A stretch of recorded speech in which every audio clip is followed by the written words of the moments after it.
Hello all, welcome to our channel. And आज आपण बघणार आहोत तुमचा जो डिजिटल टेक्निक्स सब्जेक्ट आहे त्याचा जो लास्ट युनिट आहे, डेटा कन्व्हर्टर्स अँड मेमरीज. याचा आपण लास्ट मिनिट रिव्हिजन तुम्हाला काय करायचं आहे हे बघणार आहोत. यामध्ये आपण कुठलाही डिटेल कन्सेप्ट एक्सप्लेन करणार नाही आहेत. ओके, जस्ट तुम्ही रिव्हिजन कशा प्रकारे करू शकता हे मी तुम्हाला एक्सप्लेन करणार आहे इकडे.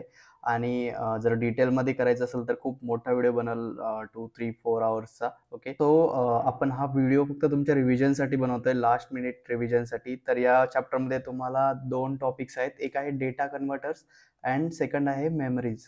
ओके, तर आपण फर्स्ट बघूया की what is data converter. Okay, so तुम्हाला माहिती आहे we have two types of signal. The first one is digital signal where we have the representations in the form of ones and zeros, and then we have another signal called analog signal, or it is in the form of voltage, okay, or current.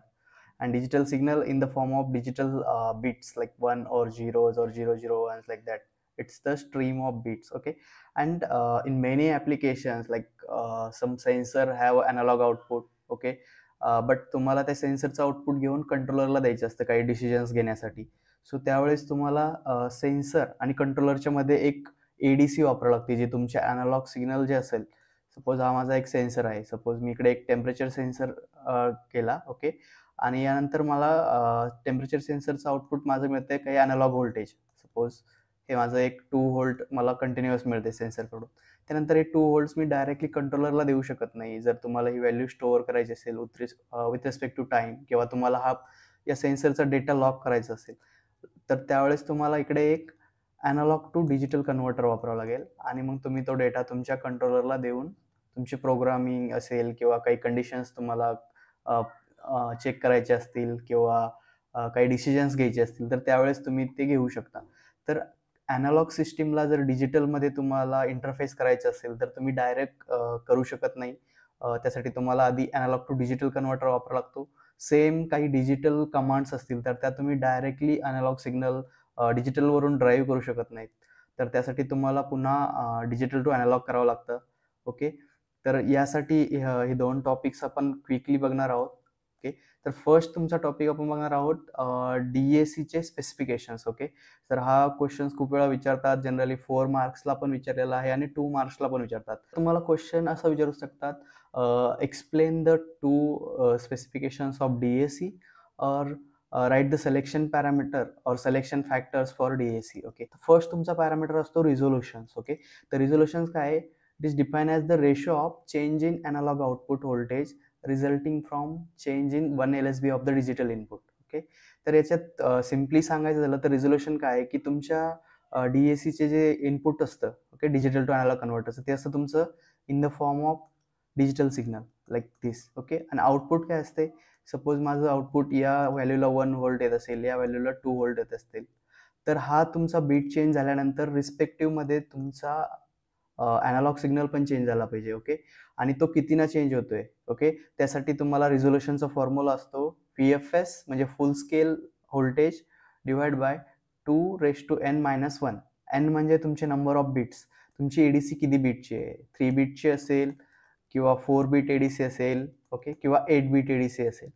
तर जितकी जास्त बीट्सची ADC असेल तितकं जास्त resolutions तुम्हाला. तर second parameter आहे accuracy.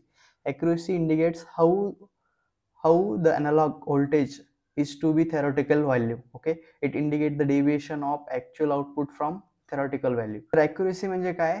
तुमची डिजिटल व्हॅल्यू. ओके, सपोज एक डिजिटल व्हॅल्यू असेल आणि त्याचे इक्विव्हॅलंट जे तुमचे अॅनालॉग व्होल्टेज येईल, ओके, किंवा अॅनालॉग आउटपुट येईल, ते at least close to that actual value, जे तिची थेरॉटिकल व्हॅल्यू असेल त्याच्या क्लोज असलं पाहिजे. ही झाली तुमची ॲक्युरसीची डेफिनेशन. म्हणजे तुम्ही ज्यावेळेस डिजिटल टू अॅनालॉग कन्वर्ट करता त्यावेळेस तुमचं जे आउटपुट असणार अॅनालॉग, ते त्याच्या ॲक्च्युअल व्हॅल्यूपेक्षा ॲक्च्युअल व्हॅल्यूच्या क्लोज असलं पाहिजे किंवा रिलेटिव्ह असलं पाहिजे. ओके, रिझोल्युशन्स बघितलं आपण, ॲक्युरसी बघितली. आता थर्ड टर्म आहे तुमची लिनियरिटी. लिनियरिटी म्हणजे काय?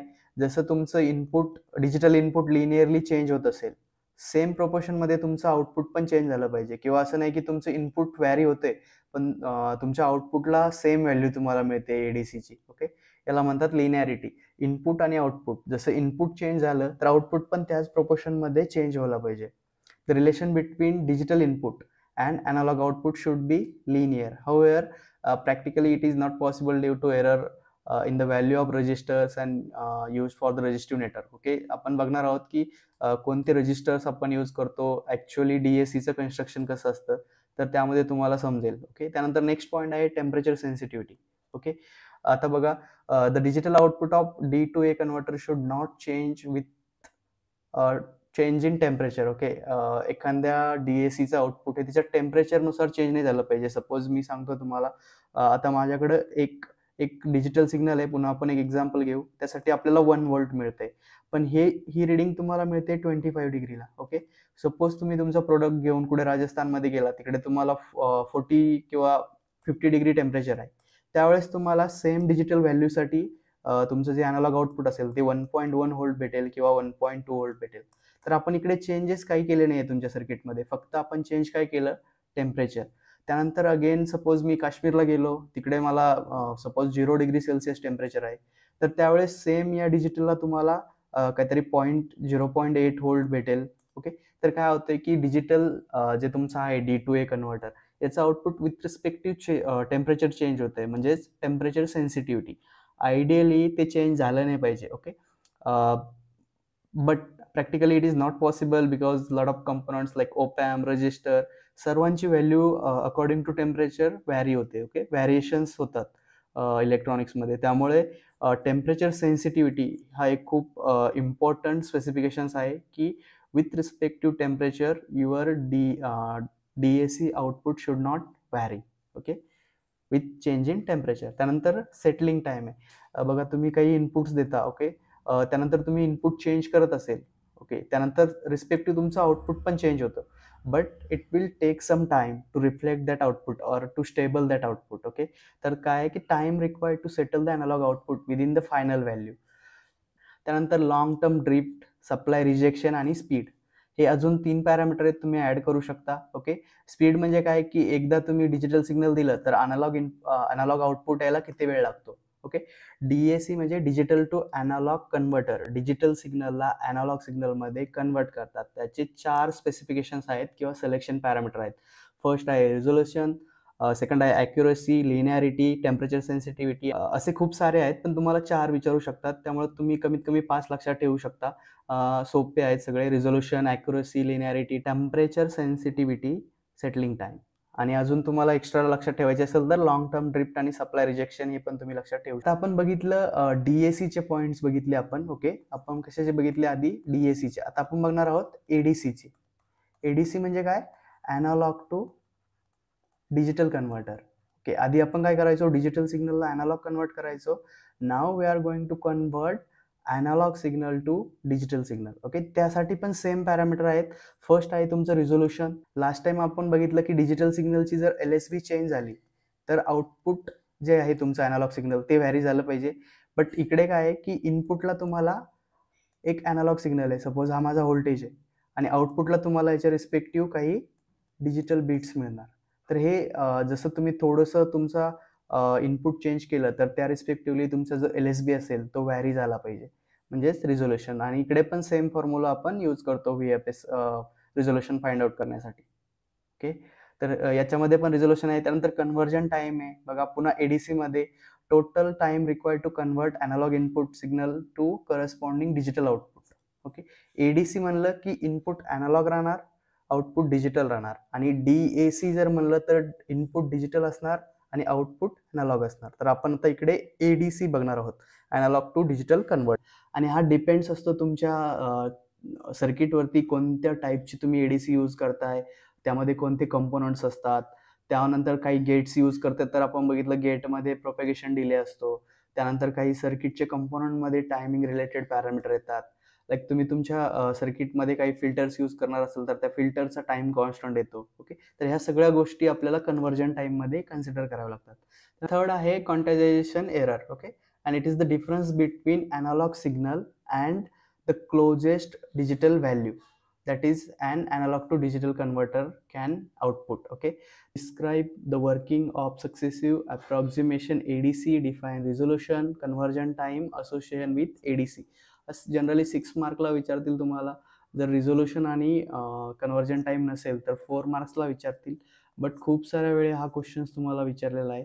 तर एक त्याची ब्लॉक डायग्राम बघा. तुम्ही जर ऑलरेडी केली असेल तर जस्ट एक्सप्लेनेशन बघून घ्या, आपण कसं कन्सेप्ट समजून घ्यायचा कसा आहे तर. ओके, तर बघा इकडे एक व्होल्टेज कंपॅरेटर आहे. ओके, याला 2 इनपुट आहेत. एक आहे तुमचा अॅनालॉग इनपुट. आता हा आहे तुमचा अॅनालॉग टू डिजिटल कन्व्हर्टर. म्हणजे याचे इनपुट असणार अॅनालॉग इनपुट. अॅनालॉग इनपुट म्हणजे काय? अॅनालॉग सिग्नल म्हणजे एक voltage level. Okay, with respective time जी चेंज होईल. त्यानंतर या कंपॅरेटरला अजून एक इनपुट आहे VADC. ओके, याला 2 इनपुट आहेत. कंपॅरेटरचं फंक्शन तुम्हाला माहिती आहे. कंपॅरेटरमध्ये काय असतं, जर माझ्या प्लस इनपुटचं व्होल्टेज, सपोज माझं Vin ॲट प्लस जर ग्रेटर दॅन या VADC असेल, ओके, तर माझं आउटपुट येतं VSAT प्लस VSAT. ओके, आणि माझं जे निगेटिव्ह टर्मिनल आहे याचं व्होल्टेज जर पॉझिटिव्ह टर्मिनलपेक्षा ग्रेटर असेल तर इथं आपण लिहू की Vin लेस दॅन VADC. VADC म्हणजे या पॉईंटचं व्होल्टेज. तर माझ्या कंपॅरेटरचं आउटपुट याला येईल मायनस VSAT. ओके, तर बघा याचं ऑपरेशन कसं होतं. एक कंपॅरेटर आहे, कंपॅरेटरचं आउटपुट तुम्ही एका कंट्रोल सर्किटला दिलंय. ओके, कंट्रोल सर्किट नंतर तुम्हाला 8 सिग्नल एक SAR रजिस्टर आहे. ओके, SAR म्हणजे सक्सेसिव्ह अप्रॉक्सिमेशन रजिस्टर या नावाचा एक रजिस्टर आहे. हा आहे तुमचा डिजिटल रजिस्टर आहे, म्हणजे हा रजिस्टर नाही आहे. ओके, हा तुमचा शिफ्ट रजिस्टर जे तुम्ही शिकतात त्यामधला रजिस्टर इथे असणार आहे 8 बीटचा. ओके, आणि हा 8 बीट आपण का दाखवलेत, कारण आपण 8 बीट DAC दाखवतो इकडे. ओके, 8 बीट का दाखवलेत, कारण हे डिजिटल सिग्नल आहेत. ओके, हे LSB टू MSB लगे हा तुमचा D7 हा D0 असे 8 सिग्नल तुम्हाला इकडे दाखवायचे आहेत SARला. नंतर सेम सिग्नल तुम्हाला 8 बीट DAC ला कनेक्ट करायचे आहेत. आता तुम्ही म्हणसान आपण ADC शिकतोय, मग हा DAC कुठून आला? ओके, तर मी तुम्हाला DAC पण सांगतो की का आला म्हणून, लक्ष द्या. त्यानंतर बघा इकडे एक आउटपुट बफर रजिस्टर कनेक्ट केलेला आहे. ओके, आणि इकडे पुन्हा 8 सिग्नल दाखवायचे तुम्हाला. म्हणजे काय होतंय की कंट्रोल सिग्नल मधून 8 डिजिटल सिग्नल्स तुम्हाला तुमच्या SARला येतात. SAR मधून 8 डिजिटल सिग्नल तुमचे DAC ला जातात आणि DAC वरून एक सिग्नल तुमचा कंपॅरेटरला जातो. आता मला सांगा DACचं फंक्शन काय आहे? Digital to analog. म्हणजे हा काय करतो, हा तुमचा इनपुट आहे DACचा. इनपुटला तुम्हाला 8 डिजिटल सिग्नल मिळतात, आउटपुटला तुम्हाला मिळतं एक अॅनालॉग सिग्नल. ओके, बघा आता इकडे 3 बीट आहेत. एक आहे स्टार्ट, एक आहे क्लॉक आणि एक आहे इंट. ओके, तर ब्लॉक डायग्राम समजून घ्या. एक कंपॅरेटर आहे, त्याला 2 इनपुट्स आहेत. एक आहे तुमचं अॅनालॉग इनपुट जे तुम्हाला कन्वर्ट करायचं डिजिटलमध्ये. दुसरं आहे तुमचं VADC जे असणार तुमच्या 8 बीट DACचं आउटपुट. हे 2 सिग्नल तुम्हाला कंपॅरेटरला मिळाले. कंपॅरेटरचं आउटपुट तुम्ही देताय कंट्रोल सिग्नलला. ओके, कंट्रोल सर्किटला. कंट्रोल सर्किट पासून ते तुमचं जातंय SARला. इकडे तुम्ही असे डायरेक्शन दाखवू शकता ॲरोना. ओके, इथे दाखवलेलं नाहीये. त्यानंतर SAR पासून पुन्हा ते कनेक्ट करतं DACला.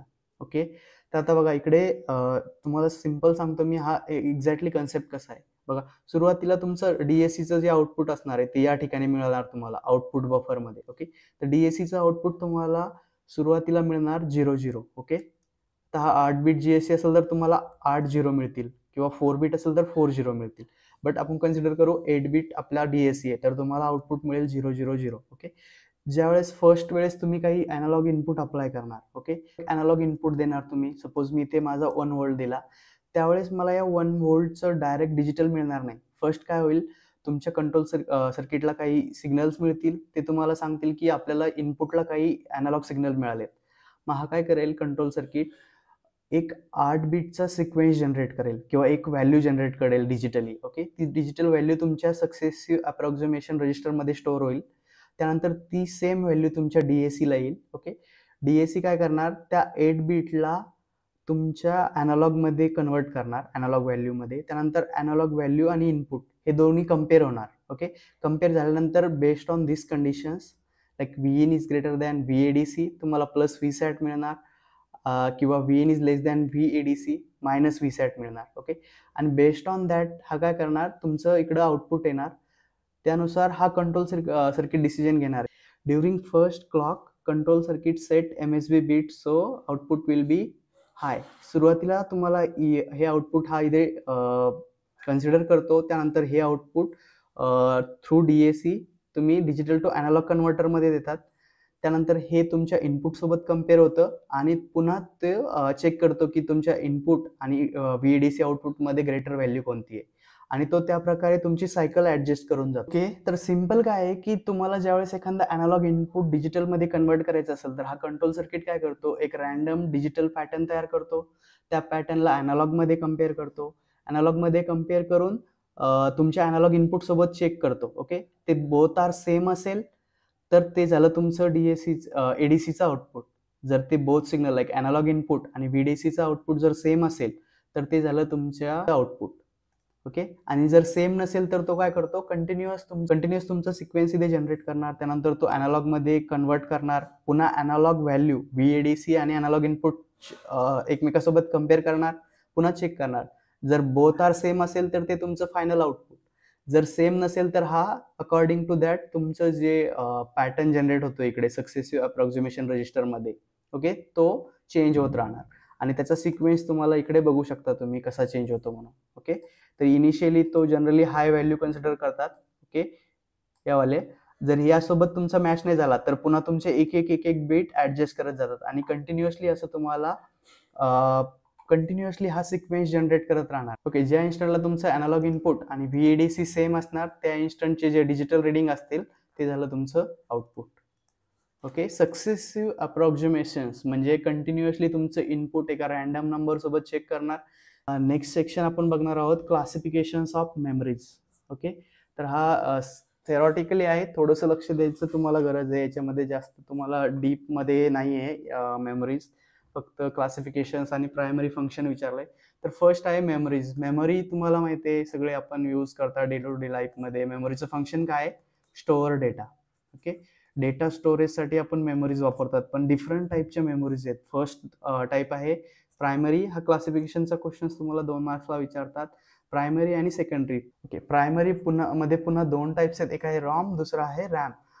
रॉमचे 3 टाईप्स पुन्हा पडतात, पीरॉम, इप्रॉम आणि ईईपीरॉम. ओके, हे 3 गोष्टी लक्षात ठेवा.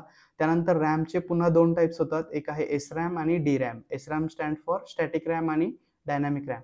आणि सेकंडरीचे काही एक्झाम्पल आहेत एचडीडी, एफडीडी, डीव्हीडी आणि पेन ड्राईव्ह. ओके, एचडीडी म्हणजे हार्ड डिस्क ड्राईव्ह, एफडीडी म्हणजे फ्लॉपी डिस्क ड्राईव्ह, डीव्हीडी जे जुन्या काळात मूव्हीज बघण्यासाठी आपण यूज करायचो ते पण एक स्टोरेज डिव्हाइस आहे. आणि पेन ड्राईव्ह तुम्हाला सर्वांना माहिती आहे. ओके, त्यानंतर एक कंपॅरिझन विचारतात, comparison between volatile memory and non volatile memory. Most of the time हा क्वेश्चन्स विचारतात. ओके, तर त्याच्या डेफिनेशन्स काय, memory that required electrical power to keep information stored is called as volatile memory. Okay, जर तुम्हाला त्या मेमरीमध्ये डेटा स्टोअर करायचा असेल तर तुम्हाला कंटिन्युअस सप्लाय द्यावा लागेल त्या मेमरीला, म्हणजेच काय झालं ती व्होलाटाईल मेमरी. आणि नॉन व्होलाटाईल म्हणजे memory that will keep storing it information without the need of electrical power is called non-volatile memory, like your pen drive. एकदा तुम्ही पेन ड्राईव्ह मध्ये डेटा स्टोअर केला तर तुम्हाला त्याला सप्लाय द्यायची गरज नाही. जेव्हा तुम्ही लॅपटॉपला कनेक्ट करणार केव्हाही तुम्ही तो डेटा रिकव्हर करू शकता. But in case of volatile memory तुम्हाला कंटिन्युअस त्या मेमरीला एक सप्लाय देऊन ठेवा लागेल, लाईक 5 व्होल्ट और 3 व्होल्ट, जो त्याच्या ऑपरेशनसाठी लागेल. सप्लाय गेला, डेटा गेला. ओके, त्यानंतर क्लासिफिकेशन्स. तर व्होलाटाईल मेमरीमध्ये सर्व रॅम्स असतात ज्या तुमच्या रॅन्डम ॲक्सेस मेमरीज असतात. आणि नॉन व्होलाटाईलमध्ये येतात रॉम आणि रॉमचे टाईप. रॉमचे टाईप तुम्हाला आपण इथं बघितलेत. रॉमचे टाईप आहेत इप्रॉम, ईई, पीरॉम आणि मॅग्नेटिक मेमरीज. ओके, हे जुन्या काळात यूज करायचे टेप रेकॉर्डरमध्ये मॅग्नेटिक मेमरीज. ओके, त्यानंतर field effect of power. Okay, त्यानंतर बघा इथे आपण ऑलरेडी डिफाईन केलं की इलेक्ट्रिकल पॉवर असेल तर तो डेटा स्टोअर करतो. त्यामुळे सेम क्वेश्चन्स आहे की स्टोअर इन्फॉर्मेशन इज रिटेन. जर तुम्ही सप्लाय दिला तरच तुमचा डेटा सेव्ह राहील, सप्लाय काढला की डेटा डिलीट होऊन जाणार. आणि रॉम मध्ये असं काही इफेक्ट नाहीये, एकदा तुम्ही डेटा स्टोअर केला तर तो रिमेन राहील इररेस्पेक्टिव्ह ऑफ युअर पॉवर कंडिशन्स. त्यानंतर ऍप्लिकेशन बघा, हा टेम्पररी स्टोरेजसाठी वापरतात आणि हा परमनंट स्टोरेजसाठी रॉम. कारण टेम्पररीसाठी का, कारण सप्लाय कट झाला तर तुमचा डेटा डिलीट होऊन जाईल, त्यामुळे लॉंग टर्म स्टोरेजसाठी तुम्ही व्होलाटाईल मेमरी यूज करत नाही. तर हे सिंपल 4 पॉईंट तुम्ही लक्षात ठेवू शकता, व्होलाटाईल मेमरी आणि नॉन व्होलाटाईल. इप्रॉम आणि ईईपीरॉम. ओके, ईपीरॉम आणि ईईपीरॉमचे कंपॅरिझन तुम्हाला विचारतात. तर बघा याच्यात जनरली डिफरन्स काय आहे दोघांमध्ये. EPROM stand for erasable programmable read only memory आणि EEPROM stand for electrically erasable. Okay, first one is only erasable programmable read only memory, second one is electrically erasable. Okay, त्यानंतर बघा basic काय आहे तर जर तुम्हाला इप्रॉम डिलीट करायची असेल किंवा इरेज करायची असेल तर त्यावरती तुम्हाला अल्ट्राव्हायलेट लाईट अप्लाय करावा लागतो. ओके, अल्ट्राव्हायलेट लाईट अप्लाय केल्यानंतर त्यातला डेटा तुम्ही इरेज करू शकता. सिग्नल वापरून इरेज करतात आणि EPROM मध्ये अल्ट्राव्हायलेट लाईट वापरतात. बघा अपॅरन्स काय की EPROM has a transparent quartz crystal window at the top.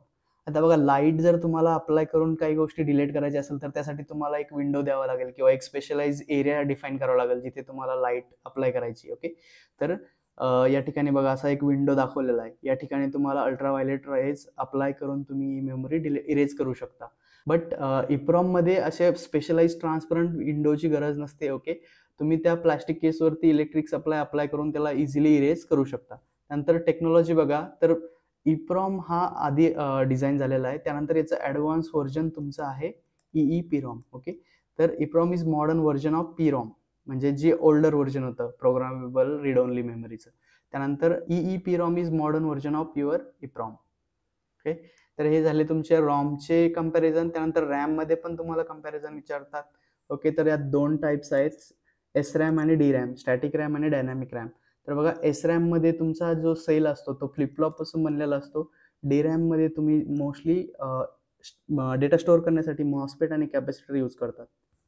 त्यानंतर बिट्स जे स्टोअर होतात फ्लिपफ्लॉपमध्ये in the form of voltage होतात. इकडे मॉस्फेट आणि कॅपॅसिटर आहे म्हणजे जो डेटा स्टोअर होतो तो इन द फॉर्म ऑफ चार्जमध्ये होतो. त्यानंतर SRAM साठी मोर कंपोनंट लागतात, DRAM साठी लेस कंपोनंट लागतात.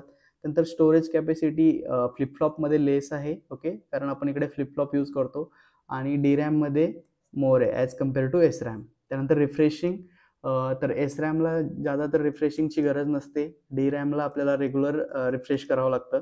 नंतर कॉस्ट, तर SRAM ही एक्सपेन्सिव्ह आहे आणि DRAM ही चीपर आहे. त्यानंतर स्पीड बघा, फ्लिपफ्लॉपमध्ये तुम्ही फास्टर स्पीड अचीव करू शकता, बट DRAM मध्ये कम्पॅरेटिव्हली स्लोवर तुम्हाला स्पीड मिळते. तर असे तुम्ही SRAM DRAMचे 4 क्विकली पॉईंट लक्षात ठेवू शकता SRAM आणि DRAM मधला ओके, त्यानंतर एक सिंपल तुमचे 2 पॉईंट्स आहेत जे न्यूली ॲड झालेले आहेत आणि बऱ्यापैकी विचारू शकतात यावेळेस. ओके, 4 मार्क्सला विचारतील किंवा दोन्हीपैकी एक तुम्हाला 2 मार्क्सला विचारू शकतात. तर आपल्याला इकडे 2 मेमरी टाईप ॲड केले आहेत. SSIM, single in line memory model. तर डेफिनेशन्स काय, single in line memory model is a type of memory model used in older computer system to provide a random access memory. म्हणजे हा SSRAM काय आहे, हा तुमचा एक रॅमचा टाईप आहे. ओके, आणि हा ओल्डर कम्प्युटरमध्ये यूज करायचे ॲज अ रॅम म्हणून. जसं तुम्ही जर 2000 किंवा 2005 पर्यंतचे लॅपटॉप किंवा कम्प्युटर्स बघितले असतील तर त्यामध्ये या टाईपचे रॅम यूज करायचे SSIM. आत्ता यूज करत नाही. आता आपल्याकडे कोणत्या रॅम्स असतात लॅपटॉपमध्ये, DDR4, DDR5 किंवा जे लेटेस्ट आले त्याच्यामध्ये DDR6 पर्यंतच्या रॅम तुम्ही ॲक्च्युअलमध्ये यूज करता. ओके, तर SSIM एक रॅमचा टाईप आहे. सिंगल इन लाईन पॅकेजमध्ये असायच्या, त्याला डेडिकेटेड स्लॉट्स असायचे तुमच्या मदरबोर्डवरती. तर त्याचे फीचर्स काय, मेमरी जर तुम्हाला सांगितलं फीचर सांगा तर मेमरीचं फंक्शन काय, स्टोअर डेटा. त्यानंतर डेटा स्टोअर करण्यासाठी तुमचे पॅरामीटर कोणते असतील, त्याची कॅपॅसिटी किती आहे, किती डेटा तुम्ही स्टोअर करू शकता. त्यानंतर त्याचा विड्थ किती असणार आहे, म्हणजे तुम्ही किती फास्टली डेटा राईट किंवा रीड करू शकता. त्यानंतर स्पीड काय असणार आहे, त्यानंतर सिक्युरिटी काय असणार आहे किंवा ॲक्सेसचा टाईम किती असणार आहे. या पॅरामीटरमध्ये तुम्हाला मोस्टली फोकस करायचं आहे. ओके, तर फर्स्ट आहे मेमरी कॅपॅसिटी. ओके, तर SSIM typically 1 MB to 32 MB पर्यंतची कॅपॅसिटी होती तेव्हा. ओके, आता आपण या साईजची रॅम यूज पण करू शकत नाही. ओके, आता आपल्या लॅपटॉपच्या रॅम ह्या मिनिमम 16 GB तुम्हाला पाहिजे आणि मॅक्सिमम 64 GB या रेंजमध्ये आपल्याला आता लॅपटॉपची रिक्वायरमेंट असते. Because of lot of softwares असतील, तुम्ही पण रन करत असाल तर तुम्हाला माहित असेल की रॅम कमी पडते, ग्राफिक्समध्ये प्रॉब्लेम्स येतात. ओके, नेक्स्ट फीचर आहे याचं डेटा विड्थ. बघा, single in line memory module. Okay, तर 8 बीटचा याचा डेटा विड्थ होती. त्यानंतर speed rating, SIMM are rated by their access time often measured in nanosecond. Okay, generally कोणत्याही मेमरीचा हा लेस दॅन नॅनोसेकंद असतो किंवा लेस अगदी काही नॅनोसेकंदमध्ये तुम्हाला डेटा ट्रान्सफर करायचा असतो किंवा रिसिव्ह करायचा असतो. ओके, तर ॲक्सेस टाईम म्हणजे काय, which indicate the speed at which data can be accessed. त्यानंतर पॅरिटी चेकिंग. पॅरिटी चेकिंग म्हणजे काय, तुमच्या काही डेटा मिस होत असेल किंवा एरर्स असतील तर त्यासाठी आपण पॅरिटी बीट्स यूज करतो मोस्ट ऑफ द ठिकाणी. तर पॅरिटी चेकिंग हा एक फीचर्स होता त्याच्यामध्ये. Okay, parity checking which helps to detect and correct errors in memories. त्यानंतर voltage requirement. SIMM operate at standard voltage used by system memory bus. Okay, generally जे तुमच्या सिस्टीमचं voltage असेल त्या सेम व्होल्टेजवरती तो यूज करायचा. त्यानंतर नेक्स्ट टाईप आहे तुमचा SSD सॉलिड ड्रायव्हर्स. ओके, तर बघा हा SSD काय आहे की तुम्ही सध्या लॅपटॉपमध्ये जी मेमरी वापरता डेटा स्टोरेजसाठी, जी तुमची कॅपॅसिटी असते 512 GB किंवा 1 TB, तर ती आहे तुमची SSD. ओके, प्रिव्हियसली काय व्हायचं, SSDच्या जागी HDD असायच्या किंवा अजून पण काही जणांच्या लॅपटॉपमध्ये HDD असेल. तर HDD हा खूप बल्की डिव्हाइस होता. HDDचं वेट जर तुम्ही बघितलं तर 200 to 500 ग्रामपर्यंत त्याचं वेट असायचं आणि खूप बल्की असायचा. त्यामध्ये मेकॅनिकल आहेत, काही मोटर्स यूज व्हायच्या, मॅग्नेटिक हेड असायचे. तर त्याचे खूप सारे टाईप्स असतात. त्याला डेडिकेटेड स्पेस द्यावा लागतो पार्किंगसाठी त्या हेडला आणि खूप सारे प्रॉब्लेम्स असायचे. त्याचा storage time, access time. Okay, या सगळ्या गोष्टीमुळे एक नवीन मेमरीची रिक्वायरमेंट होती आणि ती फुलफिल केली SSDनं. ओके, तर ज्यावेळेस आपण याचे फीचर्स बघू SSDचे, ते कुठे ना कुठेतरी तुमच्या HDD सोबत लिंक होणार आहे. आपण हा HDD सोबत लिंक का करतोय, कारण आपण HDDला रिप्लेस करतोय विथ SSD. HDD म्हणजे तुमचा hard disk drive. Okay, SSD म्हणजे सॉलिड स्टेट ड्राईव्ह. यामध्ये खूप सारे मेकॅनिकल कंपोनंट्स होते, जसे की मोटर असायचा, रीडिंग हेड असायचं आणि SSD ही टोटली सेमीकंडक्टर बेस्ड आहे. ओके, जसे तुमचे पेन ड्राईव्ह आहेत, सिमिलर टू पेन ड्राईव्ह आहे आणि फ्लॅश मेमोरीच्या जे स्ट्रक्चर आहे सिमिलर टू फ्लॅश मेमरी तुमची SSD आहे. ओके, तर SSDचे फंक्शन्स आपण बघूया. फर्स्ट आहे नॉन व्होलाटाईल. आपण नॉन व्होलाटाईलची डेफिनेशन बघितली म्हणजे काय, की तुम्ही सप्लाय ऑफ जरी केला तरी तो डेटा रिमेन्स देअर राहणार आहे, स्टोअर राहणार आहे. Like SSD retain data even when the power is turn off, unlike voltage memory such as RAM. Okay, SSDचं तुमचं फंक्शन फर्स्ट आहे की नॉन व्होलाटाईल आहे. सेकंड आहे fast access and transfer speed. SSDमध्ये कुठलाही मेकॅनिकल पार्ट नाही आहे. ओके, जसं की HDDमध्ये होता. त्यामुळेच हा टोटली इलेक्ट्रॉनिक किंवा सेमीकंडक्टर बेस्ड आहे. त्यानंतर याचा जो टाईम आहे, ओके, आपण क्विकली तुमचा कम्प्युटर बूट होतो, जर तुम फाईल ट्रान्सफर फास्ट होतं आणि इम्प्रूव्ह ओव्हरऑल सिस्टीम रिस्पॉन्सिव्हनेस. त्यानंतर durability and reliability. SSD are more shock resistance and less prone to mechanical failure than HDD. Mechanical failure याच्यामुळं की याच्यामध्ये मुव्हिंग पार्ट्स नाही आहेत, स्मॉलर साईज आहे आणि लाईट वेट आहे. ओके, त्यामुळे मेकॅनिकल फेल्युअरचे चान्सेस खूप कमी आहेत आणि त्यामुळे हा आयडल बनतो पोर्टेबल डिव्हायसेस, जसं तुमचे ऑटोमोटिव्हमधले ॲप्लिकेशन्स असतील किंवा लॅपटॉप्स किंवा टॅब. ओके, त्या सर्वांमध्ये आपण SSD वापरतो. त्यानंतर व्हायब्रेशन सर्वात महत्त्वाचं, की HDDमध्ये खूप जास्त इश्यू यायचा व्हायब्रेशनला. तुम्ही थोडं जरी त्याला मेकॅनिकली डॅमेज केलं किंवा काही झालं तर तुमची पूर्ण HDD डॅमेज होऊन जायची. ओके, त्यानंतर आहे low power consumption. SSD consume less power than HDD, which can lead to longer battery life in laptop and mobile devices. बघा, SSD मध्ये सिम्पल तुम्ही जे तुमचं सप्लाय व्होल्टेज असेल सिस्टीमचं 3.3 व्होल्ट किंवा 5 व्होल्ट, या व्होल्टेजवरती तुमची SSD चालते. पण HDD जर तुम्ही बघितली प्रत्यक्षात तर त्यामध्ये 3 ते 4 वेगवेगळे व्होल्टेज लागायचे. जसं की +12 व्होल्ट असायचा जो तुमची मोटर रोटेट करायचा. त्यानंतर इंटरनल ऑपरेशनसाठी 5 व्होल्ट, +5 व्होल्ट. ओके, तर खूप सारे व्होल्टेजेस लागायचे. त्यामुळे पॉवर कन्झम्पशन वाढायचं आणि तुमच्या लॅपटॉपची जी बॅटरी असेल ती लवकर ड्रेन व्हायची इन केस ऑफ HDD. SSDमध्ये तुम्हाला आता नवीन लॅपटॉप जरी तुम्ही घेत असाल तर मोस्टली विथ SSDच येतात, पण तुम्ही स्पेसिफिकली म्हणू शकता की मला SSDचाच लॅपटॉप घ्यायचा आहे. ओके, या गोष्टी आहेत. त्यानंतर silent operation. Again same point आहे की SSDमध्ये कोणताही मूव्हिंग पार्ट्स नाही आहे, जसं की HDDमध्ये होता. मोटर वगैरे वापरायचे रोटेशनसाठी, त्यामुळे काही नॉईज तयार व्हायचा. ओके, आणि स्पिनिंग डिस्क नाही आहे. ओके, आणि मूव्हिंग मेकॅनिकल कंपोनंट्स पण नाही आहे. सेम पॉईंट्स इकडे एक्सप्लेन केले. तर तुम्हाला विचारलं फीचर्स ऑफ SSD मेमरी, तुम्ही सांगू शकता non volatile, fast access and transfer speed, त्यानंतर ड्युरेबिलिटी अँड रिलायबिलिटी आणि लो पॉवर कन्झम्पशन आणि सायलेंट ऑपरेशन्स. तर हे 4 पॉईंट्स तुम्ही एक्सप्लेन करू शकता. Okay, thank you.